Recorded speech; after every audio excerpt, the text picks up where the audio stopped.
We are Studio Kotte, and this is the Curious Project.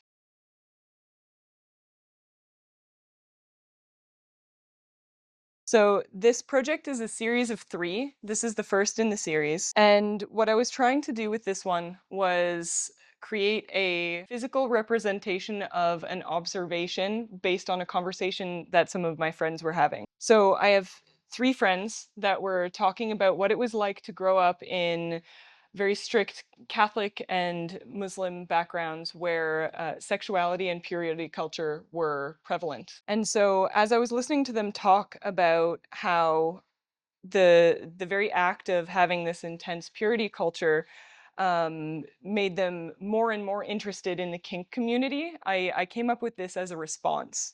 It started out with just being a chest that you put at the end of your bed. I wanted it to, do something interesting. I wanted it to incorporate some sort of mechanism because that's what we do. We do kinetics and aesthetics. I wanted it to have this type of top that lifts and lowers, and it would be an interesting space for storage. But when we started it, it was very simple. It was going to raise and lower. There was no idea behind it. As it developed, it was almost like it grew a life of its own.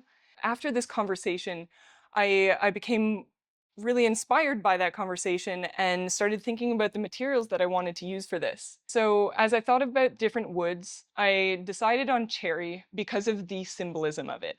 You have this whole idea of popping the cherry and virginity and purity of, especially of young girls. And so the entire thing is made of solid cherry. But then I was thinking about surface treatments, and I ended up deciding that I wanted to create a finish that was natural and added to the concept a little bit. So I decided that I would use shosugiban.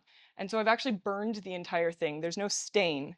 It's burned and then infused with beeswax to seal in the moisture. And so I really wanted to play with that symbolism of the cherry and of burning. We think of everything that's happened with the church in the last few hundred years and how purity culture affects all of us. So I also incorporated these quatrefoils, which I took directly from church architecture. The glass itself is also real glass, and then I've added in these LEDs to just create this like soft flicker. And so it creates this sort of ambiance, but it also has these references to fire and purification. The reason why it has a single flogger is because of its use in the church for self-flagellation, for this punishment of my own sin, but then also for its use currently in kink culture as this form of pleasure. And so it's this idea of taking purity culture and turning it on its head. And you have these objects that are used for both, but really they were started by the church. And so this whole project plays around with the idea of punishment and pleasure, and how by being obsessed with this idea of purity culture, we have now actually fueled the very industry that they were trying to quash.